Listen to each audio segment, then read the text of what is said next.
Speaking of online, our fourth office culture session will be entirely online. We will explore the new role of the office as a cultural and collaboration hub. We will dive deeper into how employees and members' experience has changed and how we need to actually adapt. You will be able to hear real-life experiences on how to build an engaged and motivated workforce for remote and hybrid teams, and how to improve the experiences, well-being, and performance. Today, for this session, we have two speakers. We have John Wichmann and Jeanne Achille. John Wichmann is the CEO and Managing Director of Topsail Advisors. Topsail Advisors is a workforce and workplace consulting practice that he founded to help organizations identify and implement hybrid work strategies that align with the unique needs of the organization and teams. Jeanne is also founder and CEO of the Devon Group. She's recognized as an influencer in the HR technology and has more than 25 experience of industry-specific sales, marketing, and PR experience. She is also a co-founder of the Work podcast and Masterclass and HCM. Please welcome them on the virtual stage to hear more about the Office Culture 2.0.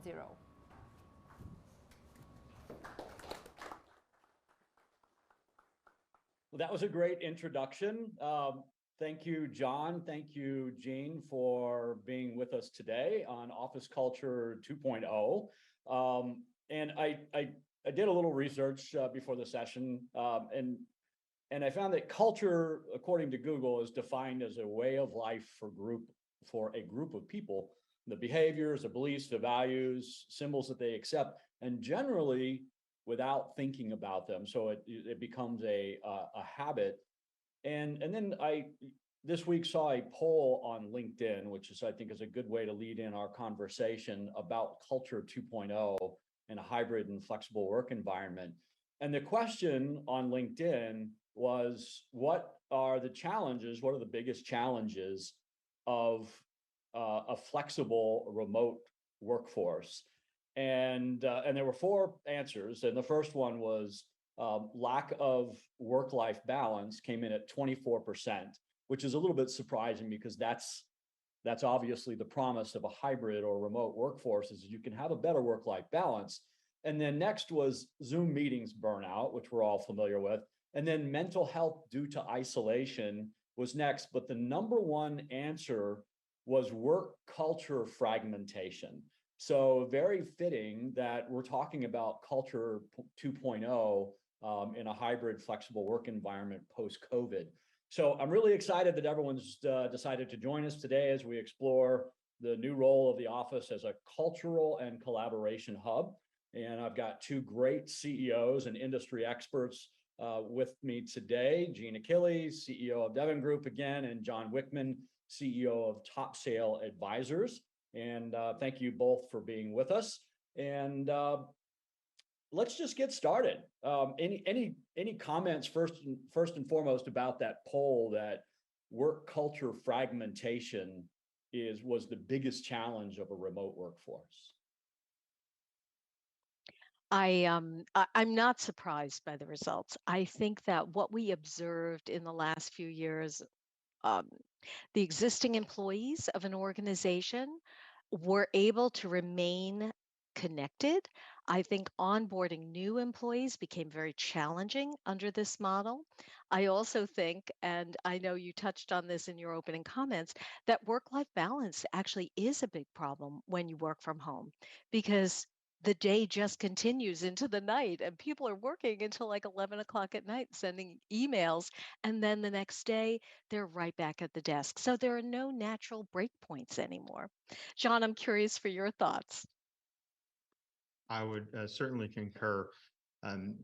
We I think are in an environment in which the productivity has been allowed to continue. But if you have just the productivity and really not that level of connection or culture, it's hard to sustain that. I think people have sustained it incredibly well over this period, but connecting and finding greater purpose than simply the output that your own personal output, I think is incredibly important for the long-term picture.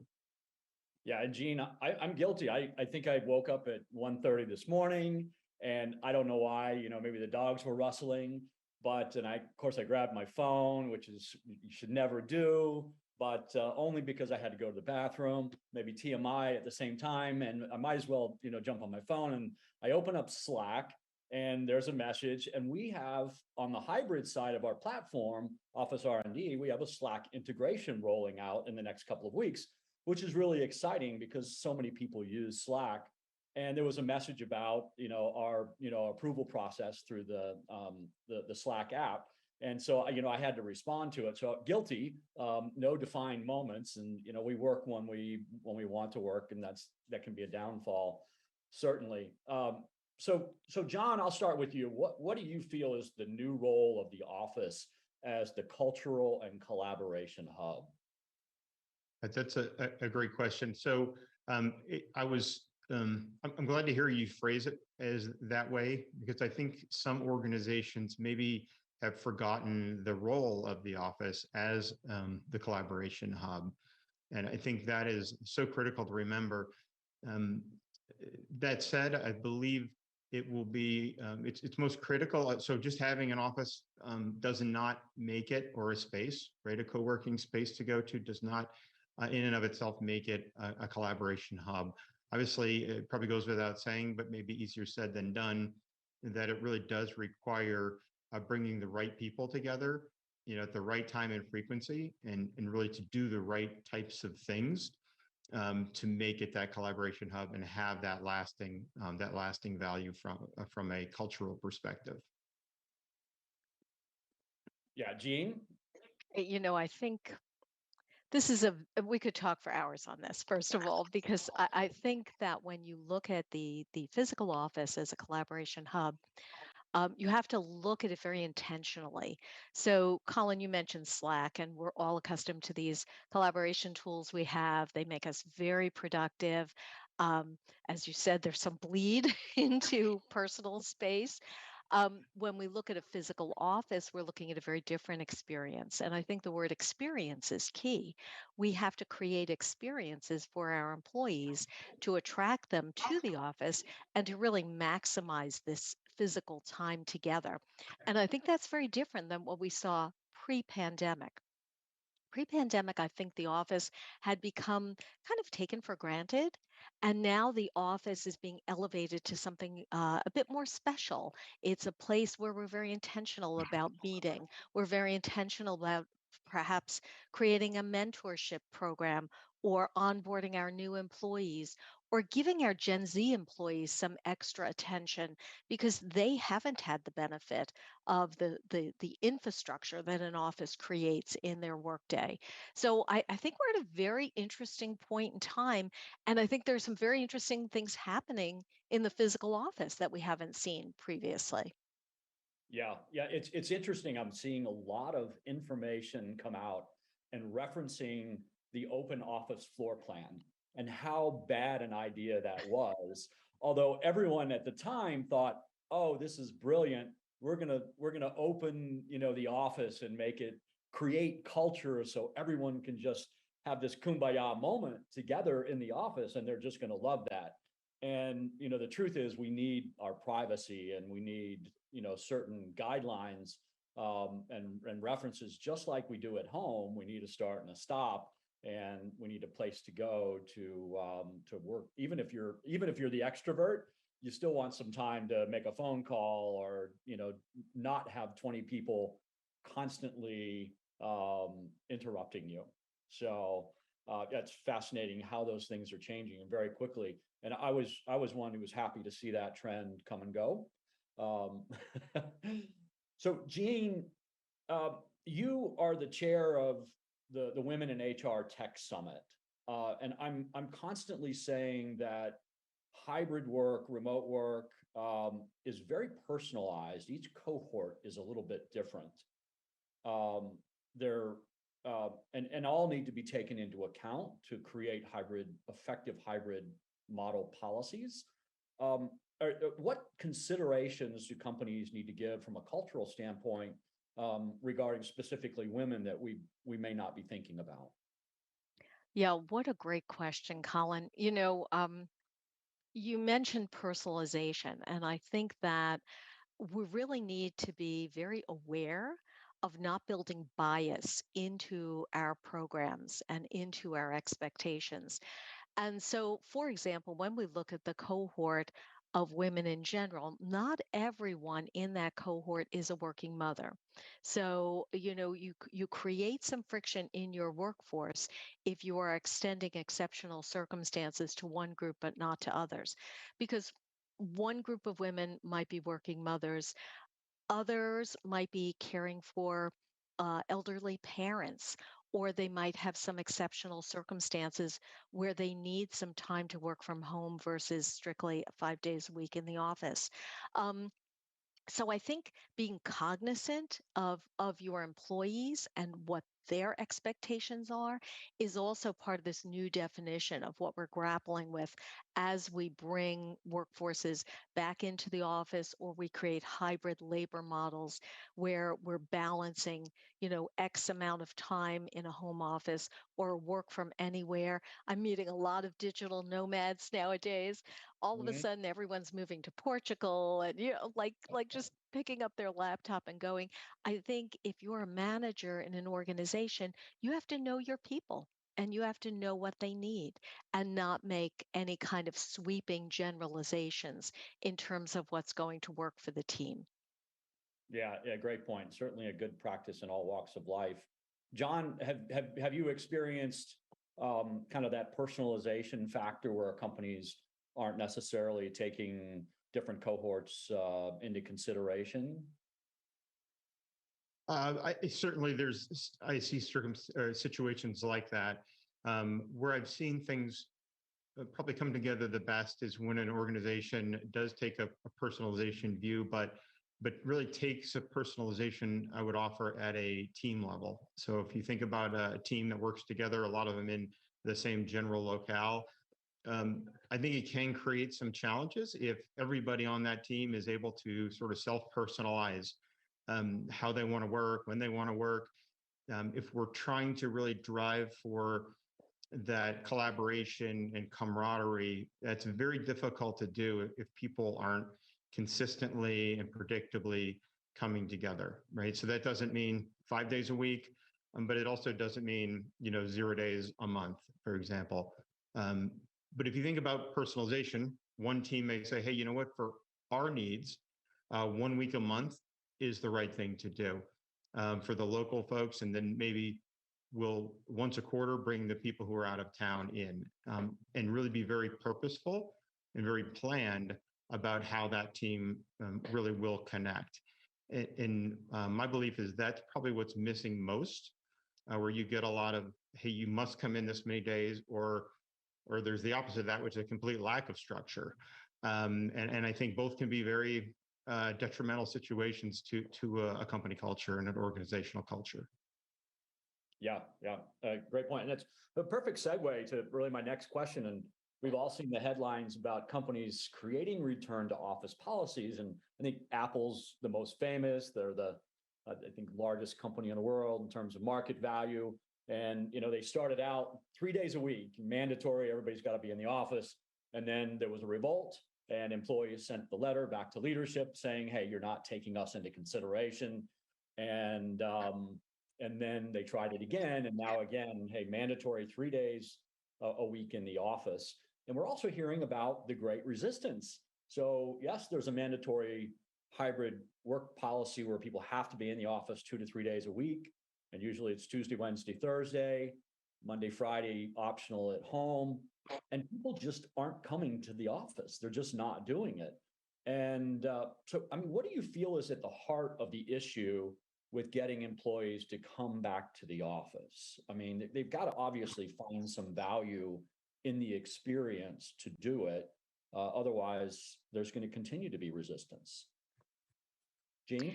Yeah, as you're talking, Colin, I'm thinking, let us not forget the lessons we've recently learned, having lived through a global pandemic. Quickly we forget. Exactly. And also what this means to creating culture. So during the pandemic, we saw exceptional levels of empathy between leaders and their workforces. Now, if we see a total about face and this almost dictatorial, you will appear in the office in front of me 3 days a week, that's really counterintuitive in terms of creating a culture of caring for your workforce. And what has happened during the pandemic, of course, is everyone had enough time to assess what they really needed in life and maybe what they don't need. And so I think it's not just the great resistance, although that's a big part of it. We have seen the great resignation, and those numbers continue to proliferate. And it's not that these people are leaving the workforce, they're opting out for other options. And, you know, years ago, if you went to look for a job on a job board that was remote, you couldn't even find that location in the drop down. When you looked at the locations, it was San Francisco, it was New York, it was Atlanta. Remote wasn't an option. Now go to a job board and look for a job and pull down, and you'll see remote as an option. So if my employer is telling me, and I live in New Jersey, so if I have to go into, let's say, Manhattan 3 days a week, well, for me, that's at least an hour and a half each way. So, that's a lot of my life energy. So if I have the option to instead work for an employer remotely, or perhaps have a hybrid relationship with an employer that's 20 minutes from my home, you know where I'm going. I mean, loyalty is no longer something that employees feel in this cradle to grave model that we used to see years ago. Yeah, absolutely. Yeah, really good point about how quickly we've lost that sense of empathy from a global pandemic to now. Like, all right, get back to work. Right. Now it's over. Wave the magic wand. We've decided it's over. Well, Yeah. and I think You that's had your one of the fun. Yeah, well, I think the other challenge arises in people making decisions based on how hard they believe it will be to backfill somebody they might lose. And so I've seen more than one case, met several cases where decisions about who comes in has to do with the ability for them to hire a replacement if that person got disgruntled about that and left. And that's a terrible way to operate, because it's really operating on who has more leverage. And I honestly can't think of anything worse in terms of a plan versus really thinking through, like, why and how does the office benefit us, and working to identify those shared whys between the leaders and the organization and the associates, and really trying to coalesce around that. So move towards balance and really away from exerting leverage based on if it's a buyer's or seller's market, for labor. Yeah. Yeah, Jeanne? Colin, I just want to jump in with something off the back of what John is saying. I think employers always get themselves in trouble when they are driving binary decisions. When you make it a yes or a no, you lose a lot of people because they will just index themselves out of your workforce because they're feeling unappreciated. They're feeling that their needs are not being met. And again, coming off of what we've recently come off of, people want more options. And, I also think we have a great opportunity, and I don't want to lead you to your next question, but I think we have a great opportunity to make the office more of a celebratory Mhm. experience for employees, so that they want to come into the office, whether it's 2 days a week or 5 days a week or whatever the magic number might be. Yeah, I think ultimately that is going to be the challenge. Is what do leaders, what do HR managers do to make it a place where people want to go, where there's that positive reinforcement when they get there, they have a positive experience. So yes, I want to go back, and it may not be 5 days a week, but at least I want to go back because there was some type of positive feeling associated with it. And it wasn't about, the great snacks that, are now in the break room, because that's, we know that doesn't work. But, I think we're going to continue to have that challenge between leadership and employees, because there's so many traditionalists still. Even the ex-CEO of Google came out point blank and said, I don't know how to do it. I don't know how to do work. I don't know how to be a good leader. I don't know how to manage in a hybrid or remote workforce. They have to be in the office because I don't know how to do it differently. That's the problem. Yeah, that's the problem. So from the beginning, I thought, well, this is a change management problem for HR. And not easy to go about, certainly to tell the CEO that, look, you're, one of the greatest innovators in the world, yet you're a traditionalist and you're not bending in the ways of the workplace. So, so John, you, as the CEO of Topsail Advisors, you're the creator of the balanced hybrid framework. I'm not intimately familiar with that. So I don't want to put you on the spot, but what is the perfect hybrid workplace model?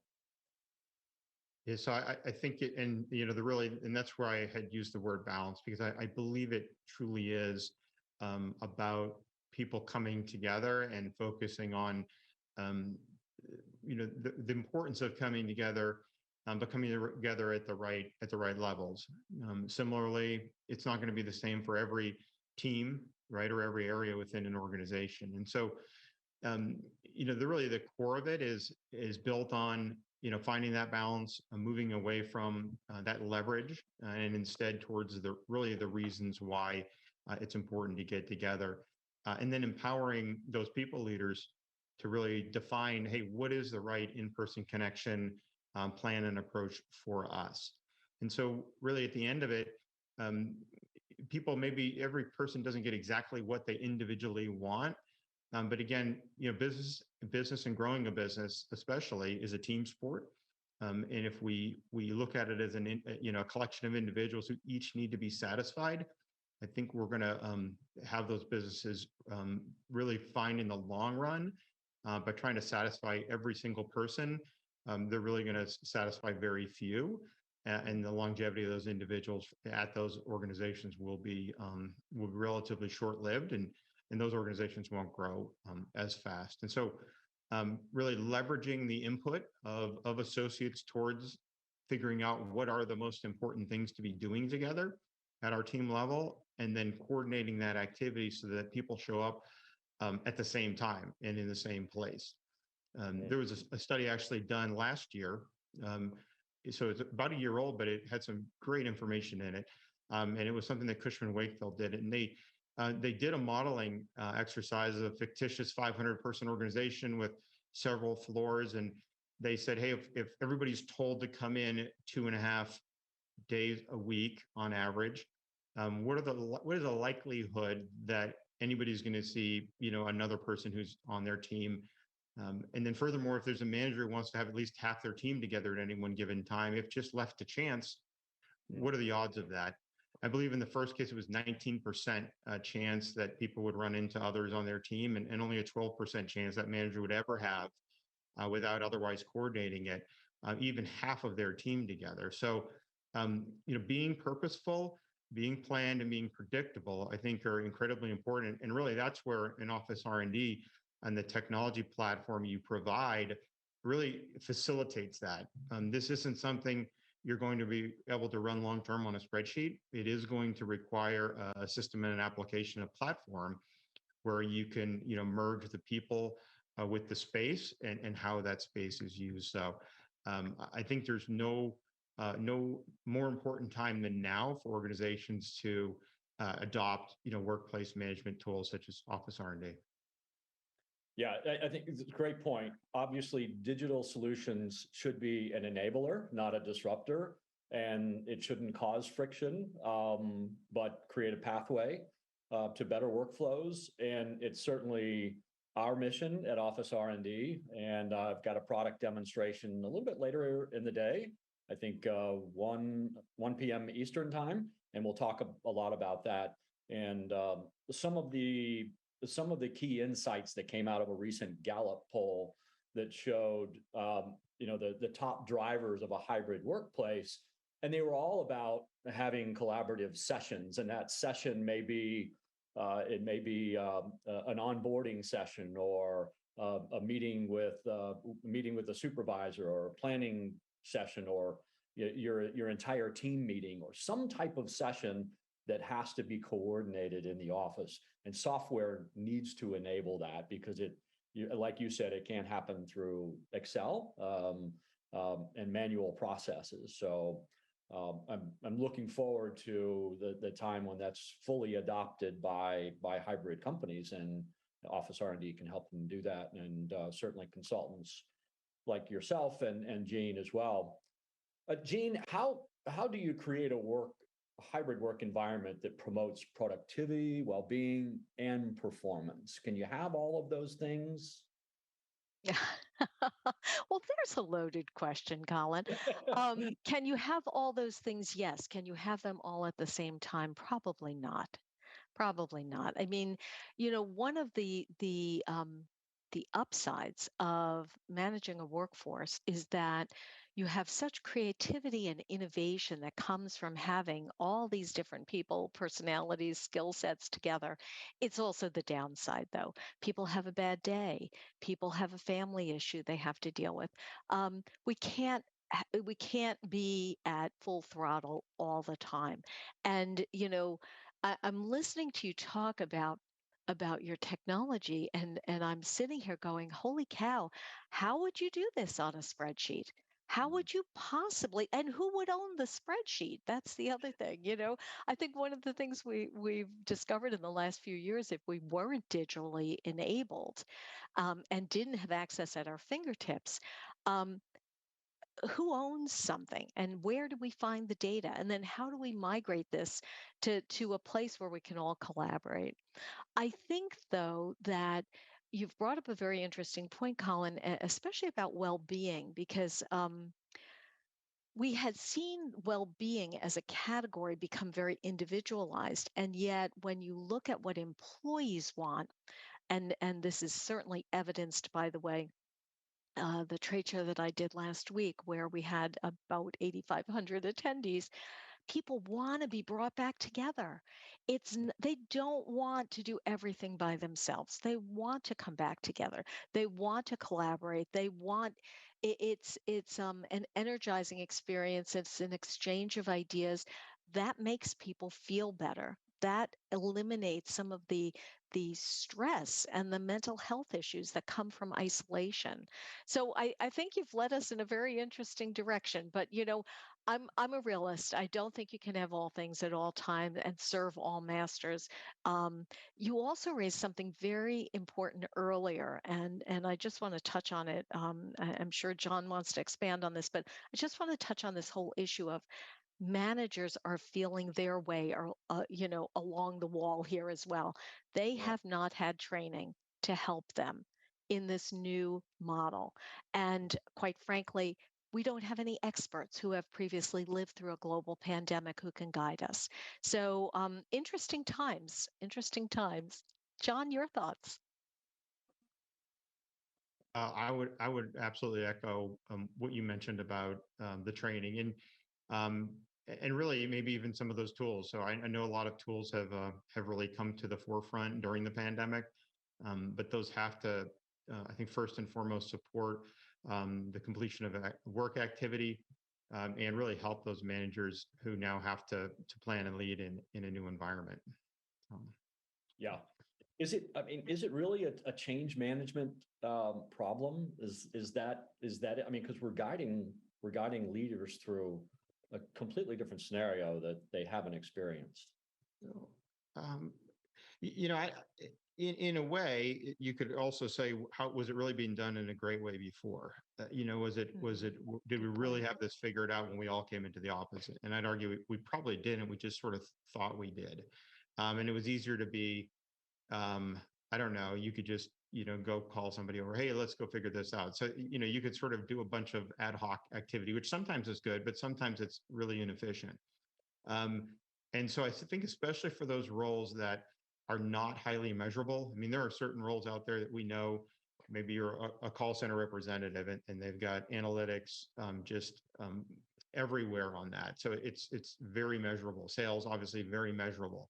I think it's really those roles that were maybe less measurable that are more important to really focus on, to say, okay, well, how are we going to measure this in a way that we can put goals down, figure out how much work goes to the regular work, how much work and activity goes to our stretch goals, and then really work to manage those.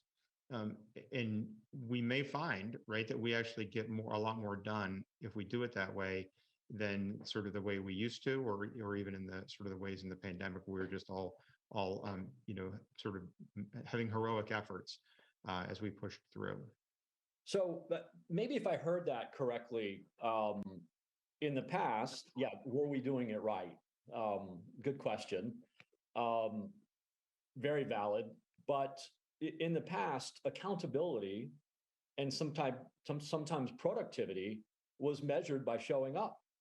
Whereas now they need to be measured by effective management through OKRs and KPIs, and the right kind of goal setting. And so maybe it's not so much about change management as it is about changing expectations around how we measure work.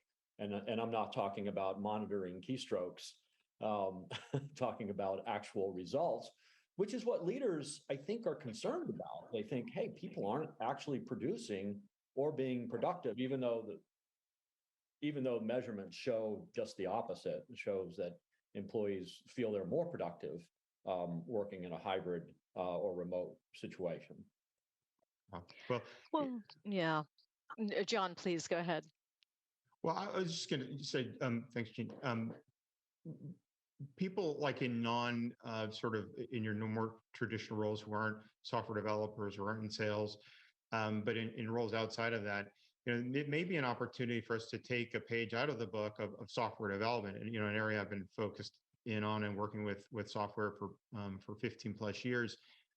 Really, where if you're familiar, I know you are as a product manager, Colin, the product backlog, and all these items get estimated, they get put onto a backlog, and then you meet every 2 or 3 weeks, and people pull items off of the backlog. I'm not convinced that we couldn't leverage that sort of a framework, and even some of those,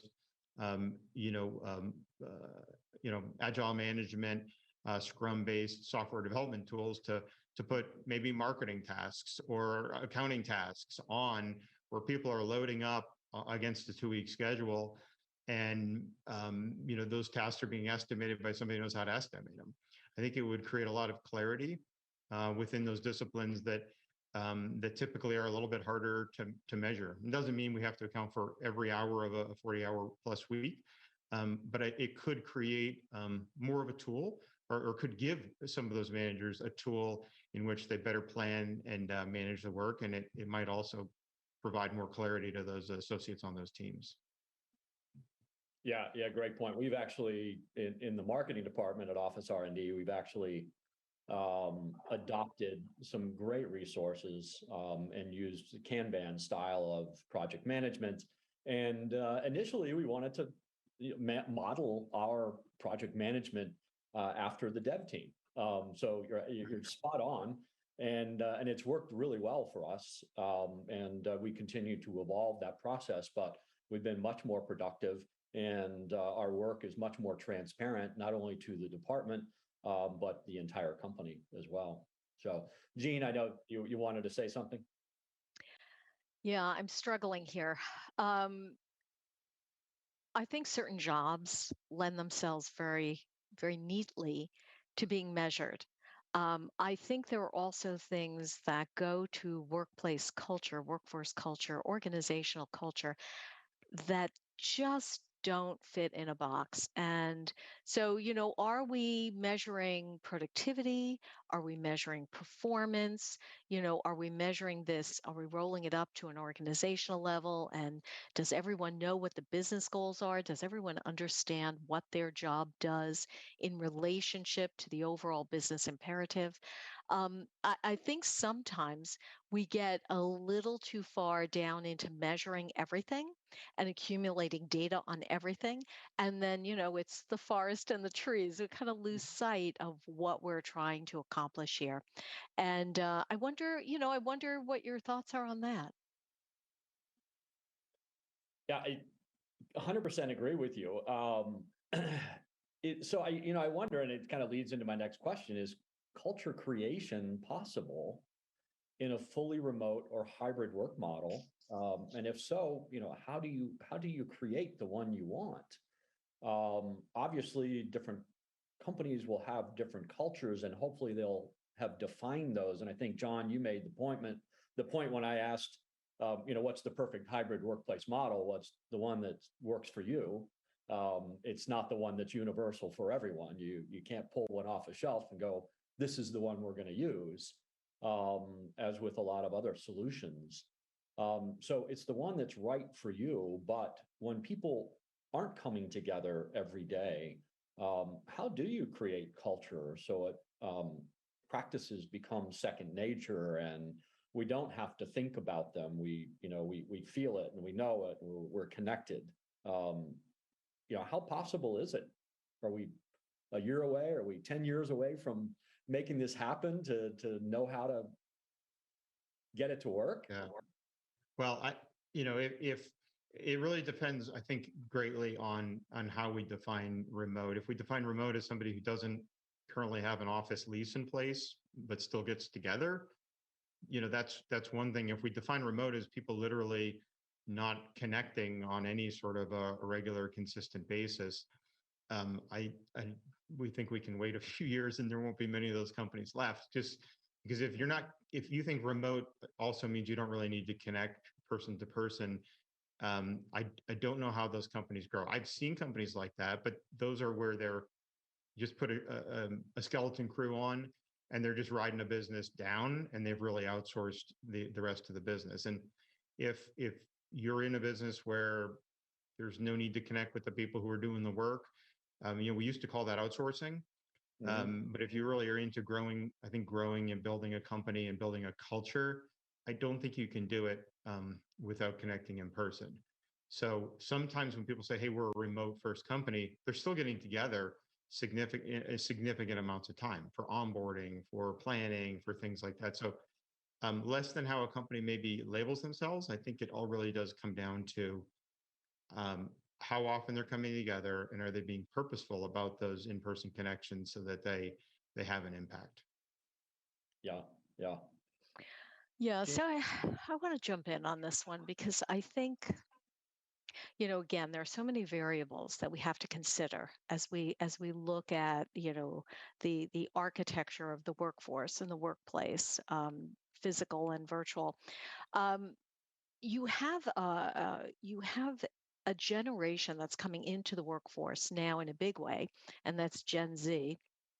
And of course, your millennials are now aging into the leadership positions. They're the largest So part of the workforce now. Yeah. exactly. So that's the bulk of your workforce. They have different expectations than we've seen in the workforce previously. And a big part of their expectations have to do with career development, with growth opportunities. And there are plenty of studies on this. So it's been substantiated repeatedly that obviously compensation is at the top of the list. But number two is, what are you doing to help me grow in my career? So, obviously, you might say, well, there are training programs and things like that. That's great. And that's a big part of culture, that kind of investment in training your employees. But, I want to throw an idea out there, and that is even when you have a remote workforce, putting a buddy system in place where people feel connected to other people in the organization in a very purposeful way. And it doesn't need to be, massive groups of people, but even just one on one, that people are helping to pull each other along, that people feel there's someone they can go to in more of a peer to peer model, not in what can be intimidating, especially to younger workers, and that is to have to go to their boss. We heard this repeatedly when we were, in Zoom exhaustion, that some of our newer entrants into the workplace had never met their bosses. And they certainly weren't going to go to this scary person in their minds with their problems. So creating that peer-to-peer network is a really important culture building tool. Yeah, I think you touched on something incredibly important. And we talked a lot about empathy, and you brought it up quite a bit.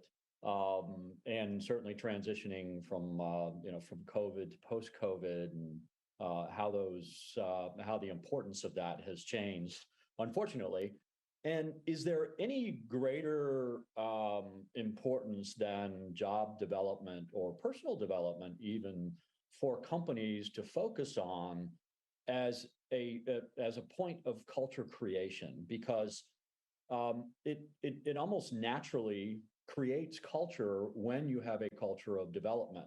Again, either personal, hey, I want to help you improve in your job, regardless of what those expectations or goals are, I want to help you achieve that. And oh, by the way, your personal friction can get in the way of job friction, and here are some resources that can help you personally as well. And so, what a fascinating culture that some companies can create. I've recently, read a lot about Amazon employees who don't feel like there was a positive culture of development. It was all about get it done now, and the company, toe the company line. And they've gone to Google, where there's a completely different culture, and it's more welcoming. And Google spent millions and millions of dollars trying to understand what makes teams move forward and be more productive. And so I completely get just those two tech behemoths have completely different cultures, and why you would gravitate towards one versus the other. So I think it's a great point that you brought up, Jeanne, and I hope a lot of companies are listening. So we are closing in on the end of our session, and I'm really thankful that John and Jeanne, you both joined us here for this Culture 2.0 session. You have tremendous experience and insight. Please connect with them on LinkedIn. But I do have a kind of a closing question for both of you. And I'm going to ask you to put your, get your crystal ball out. And obviously there are no right or wrong answers, but what do you foresee as the biggest change over the next 5 years in the workplace? So, what do you think is the future of work? And you want to go first on this one? Juan, go for it. Yeah. I think it really will be figuring out that coordination on how space will be used. So right now we're in a state where some companies have far less space than for everybody in an area for a desk. Some have far more than they need. So I think some of it will be reconciling that a bit. But again, that does really take being very purposeful with how teams connect, and also where they connect, and that really then leads to an ability to much more predictably plan how you'll have that space. And I think those questions really need to elevate those managers, empower those managers, those first line people managers and second line, to really make some of those decisions within obviously the parameters of the executive team and area executives. But to really put together a plan for in-person connection that is going to benefit their team the most, and again falls within the parameters the organization is targeting. So I think it's going to be really more planning, coordination, and much more intentional action, and less arbitrary sort of policy making, maybe. So you see hybrid remote work expanding? You see it going away? Absolutely, but being done better, I would say, Colin. Being fine-tuned, so you don't have people get in their car at 5 or 6 p.m. Or get on the subway, or even an Uber, and say, what was the point of that? That was completely useless. I could have done that at home. I just came in because they told me I had to come in. They told me to pick the day, and I didn't see anybody I knew, and it was useless. And that's a surefire way to create sort of a disgruntled a workforce that probably will be leaving you soon, is by making them do things they consistently don't see any point in doing. Yeah. Thank you, John. Jeanne? First of all, I agree with John 100%. Asking employees to come into the office so they can sit on Zoom calls all day long in an office is just insanity. And so when I look at the future of work, here's where I think we land. employers are no longer in control. It's basic economics. It's supply and demand. The employee is the sought after asset. So creating experiences that are positive for the employee is what's going to elicit the highest performance and highest productivity from that individual. As part of that, we need to look at the office as a collaboration point. And the reason that's becoming even more important as we look out over the next, let's say, 3 to 5 years, um, jobs will change significantly. And, the quintessential job description will no longer be your job. You as an employee are going to have an opportunity to participate in different projects, maybe on different teams. A lot of our mobility with talent mobility is not just upward, it's going to be laterally. So, as part of that growth strategy, employees are going to expect you to provide them with opportunities to learn. And the way that's going to happen is, again, to John's point, very purposefully, very intentionally. So that's where I think things are going in terms of the future of work. Yeah, well, it's going to be interesting for sure. And it's nice to see employees to be in charge a little bit. So we haven't had a revolution in this type. Probably, maybe you get to experience one in your lifetime. So it's going to be fascinating. Thank you so much, John Wichmann, CEO of Topsail Advisors, and Jeanne, the CEO of the Devon Group. Thank you so much for Jeanne Achille, the CEO of Devon Group. Thank you so much for joining us. And I hope everyone listens to the rest of the sessions today.